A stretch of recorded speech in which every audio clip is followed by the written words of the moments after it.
যদি আমরা কোনো সুন্দর মাছ দেখি তাহলে আমরা তাকে স্বাভাবিকভাবেই সৌন্দর্যের চোখে দেখি, কিন্তু সেই একই সুন্দর মাছ যখন লাখো সংখ্যায় একসাথে দেখা যায় তখন সেই দৃশ্য যেন শব্দের বাইরে, অবিশ্বাস্যভাবে মনোমুগ্ধকর হয়ে ওঠে। আজকের এই ভিডিওতে লাখো দর্শক এমনই বিস্ময়কর কিছু জলজ প্রাণীকে দেখবেন। বন্ধুরা, ভিডিওটি সত্যি খুবই আকর্ষণীয়, তাই শেষ পর্যন্ত অবশ্যই দেখবেন। এছাড়া ভিডিওটি লাইক করতে ভুলবেন না, আর আমাদের চ্যানেলটি এখনই সাবস্ক্রাইব করে নিন। মোনার্ক, আপনি কি বিশ্বাস করবেন যে এই ছোট বাগানে 500 মিলিয়ন মোনার্ক প্রজাপতি বাস করে? এরা সকলেই এখন এখানে শান্তভাবে ঘুমাচ্ছে। যদি কেউ এই স্থানে যেত এবং ছবি তুলতে চেত তবে সমস্ত প্রজাপতি উড়ে যেত। এই জন্য এদেরকে রোবট হামিংবার্ডের সাথে বুদ্ধিমত্তার সঙ্গে রেকর্ড করা হয়েছে। যদিও এরা একে অপরের খুব কাছাকাছি থাকে এবং যতক্ষণ পর্যন্ত আবহাওয়া ঠান্ডা থাকে তারা একে অপরকে গরম রাখে। যখন এখানে তাপমাত্রা 50 ডিগ্রি পর্যন্ত পৌঁছায় তখন সমস্ত প্রজাপতি এমনভাবে উড়ে যায়। এটি সত্যি একটি খুবই বিরল চমৎকার দৃশ্য যা আমরা আগে কখনো দেখিনি। এখানে লাখ লাখ প্রজাপতির উপস্থিতির কারণ হলো কানাডায় এই অঞ্চলে দুধের মতো সাদা উদ্ভিদ অর্থাৎ মিল্কবিড প্রচুর পরিমাণে জন্মায়। এই প্রজাপতিগুলি দুধের ঘাসের পুষ্টিকর খাবার খুবই পছন্দ করে, এই জন্যই এরা এই স্থানে থাকতে পছন্দ করে। কখনো কখনো যখন আবহাওয়া পরিবর্তিত হয় তারা কানাডা থেকে মেক্সিকো পর্যন্ত অভিবাসন করে।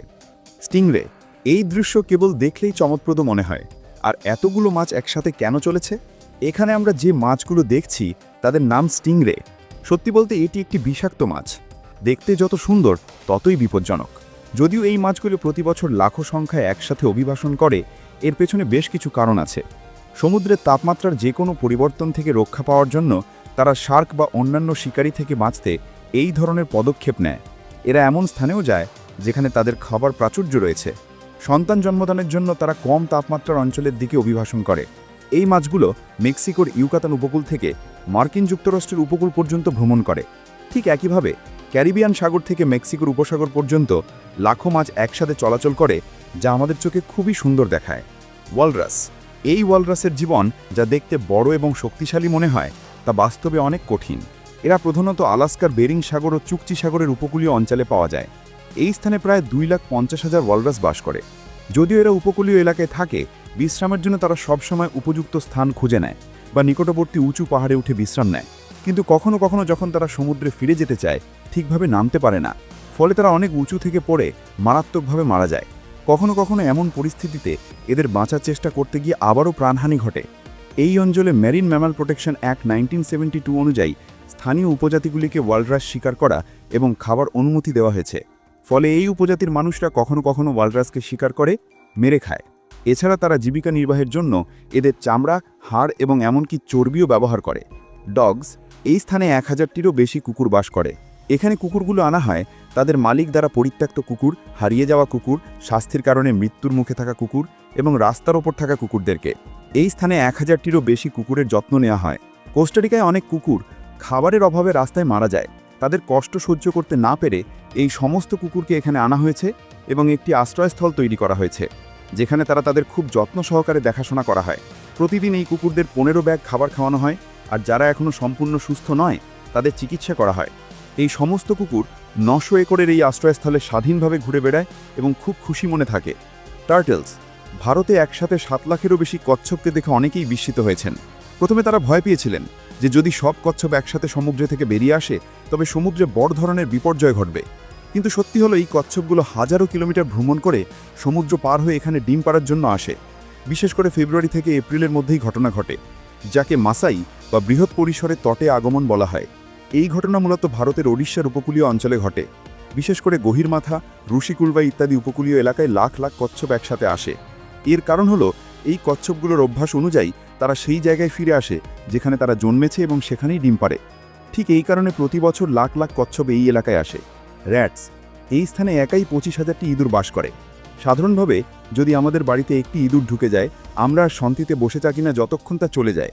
কিন্তু রাজস্থানের দেশনক গ্রামে অবস্থিত একটি মন্দিরে প্রতিদিন হাজার হাজার ইঁদুর থাকে। এই মন্দিরটির নাম করণী মা মন্দির। এই মন্দিরে গেলে আপনি প্রতিটি পদে 10 থেকে 20টা ইঁদুর দেখতে পাবেন। এই ইঁদুরগুলো মন্দির থেকে বাইরে যায় না এবং প্রতিদিন ঠিক সেই মন্দিরেই থাকে। এছাড়া এখানে আসা ভক্তরা ইঁদুরদের খাওয়ানো খাবারও খায় এবং এটিকে ঈশ্বরীয় উপহার হিসেবে মনে করে। কিন্তু মানুষ এভাবে এই ইঁদুরদের এত ভক্তিভরে পূজা করে কেন? তাদের বিশ্বাস এই মন্দিরে থাকা দেবী করণী মা দুর্গার অবতার। একসময় দেবীর পরিবারের একজন সন্তান মারা যায়।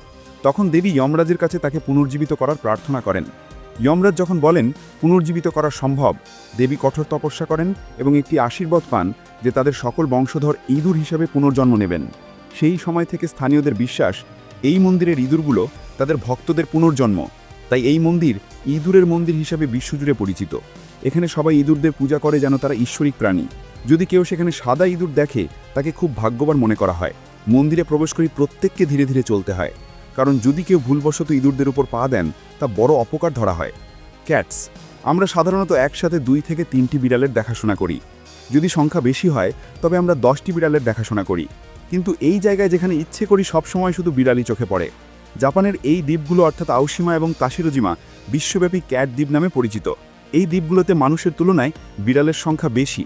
এই বিপুল সংখ্যক বিড়ালের কারণ হলো এখানে বসবাসকারী মৎস্যজীবীরা বিড়ালগুলোকে এখানে নিয়ে এসেছিলেন এবং তাদের পালন শুরু করেছিলেন, যাতে তারা ধরা পড়া মাছের পাশাপাশি মৎস্যজীবীদের সরঞ্জামও রক্ষা করতে পারে। সময়ের সাথে বিড়ালের সংখ্যা দ্রুত বৃদ্ধি পেয়েছে। এছাড়া এই দ্বীপের শিকারীর অভাবও তাদের সংখ্যা বৃদ্ধিতে সাহায্য করেছে। যখন পর্যটকরা জানতে পেরেছেন যে এই দ্বীপগুলো বিপুল সংখ্যক বিড়ালের আবাসস্থল, তখন তারা এই দ্বীপগুলোর দিকে ভিড় করতে শুরু করেছেন এবং এটি একটি অত্যন্ত জনপ্রিয় পর্যটন স্থল হয়ে উঠেছে। যদিও এখানে বসবাসকারী মানুষের সংখ্যা কমে যাচ্ছে এবং যুব সম্প্রদায় অন্যান্য অঞ্চলে চলে যাচ্ছে, যার ফলে এই বিড়ালগুলোর দেখাশোনা একটি বড় চ্যালেঞ্জ হয়ে দাঁড়িয়েছে। তবে জাপানি সরকার, স্থানীয় মানুষ এবং কিছু দাতব্য সংস্থা এই বিড়ালগুলোর সুরক্ষার জন্য খুবই সতর্কতার সঙ্গে কাজ করছে।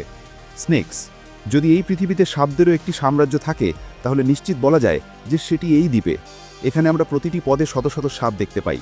যদিও এদের মধ্যে বেশিরভাগই বিষধর নয়, তবুও প্রায় 4000-এরও বেশি বিষধর সাপ এই দ্বীপের গোল্ডেন লাইন এলাকায় বাস করে। এরা এতই বিষধর যে এই দ্বীপে এদের জন্য কোনো প্রাকৃতিক শিকারও সহজলভ্য নয়।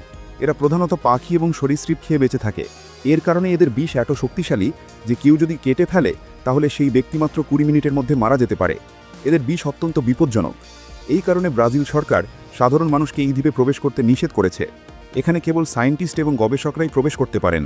বিজ্ঞানীরা এদের বিষ ব্যবহার করে বিশেষ ধরনের ওষুধ তৈরি এবং গবেষণা করছেন। এই ভয়ঙ্কর দ্বীপটি ব্রাজিলের সাও পাওলো শহরের উপকূল থেকে প্রায় 30 কিলোমিটার দূরে অবস্থিত। ভিডিওটি ভালো লাগলে লাইক ও সাবস্ক্রাইব করুন। নতুন ভিডিওতে আবার দেখা হবে।